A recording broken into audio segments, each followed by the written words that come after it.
જય શ્રી કૃષ્ણ, જય જીનેન્દ્ર મિત્રો. હું ઉમરભાઈ ફરી પાછો આવી ગયો છું Jain weather tours and travels મધ્યવર્તી ગ્રુપમાં. મિત્રો, શું તમે પણ આ વખતે ઉનાળામાં પહાડોની ઠંડક તેમજ કુદરતી સુંદરતાની વચ્ચે ખોવાઈ જવા માંગો છો, જેમાં તમે 11 દિવસ સુધી સ્વર્ગનો અનુભવ કરી શકો છો? માતા વૈષ્ણો દેવીના આશીર્વાદથી ગુલમર્ગના બરફ સુધીનું બધું જ આ સફરમાં સામેલ છે. આ 11 દિવસની ટૂરમાં આપણે કયા કયા સ્થળો કવર કરવાના છે, ચાલો જાણીએ. માતા વૈષ્ણો દેવીના દર્શન, ત્યારબાદ શ્રીનગરનું પ્રખ્યાત ડાલ લેક એટલે કે ડાલ સરોવર, ત્યારબાદ local site scene Shankaracharya view point જેવા સોનમર્ગ અને ગુલમર્ગના બર્ફીલા પહાડો અને પહેલગામની ખાસ ખીણો.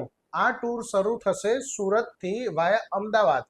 બીજા અને ત્રીજા દિવસે આપણે કટરાથી શ્રીનગર પહોંચીશું. ચોથા પાંચમા દિવસે છઠ્ઠા દિવસે આપણે Srinagar local site scene Sonamarg અને ગુલમર્ગની મોજ લેશું. સાતમા દિવસે આપણે પહેલગામ ફરશું. આઠમા તેમજ નવમા દિવસે આપણે વૈષ્ણો દેવીના દર્શન કરશું. 10મા ને 11મા દિવસે આપણે સુરત પરત આવશું. હવે વાત કરીએ સુવિધાની.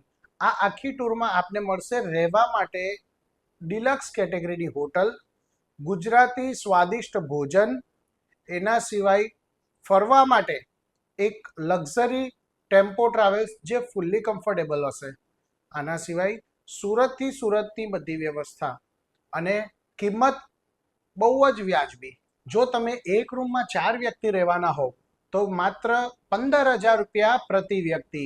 એક રૂમમાં 2 વ્યક્તિ રહેવાના હો તો માત્ર 17,000 રૂપિયા પ્રતિ વ્યક્તિ. તો રાહ શેની જુઓ છો?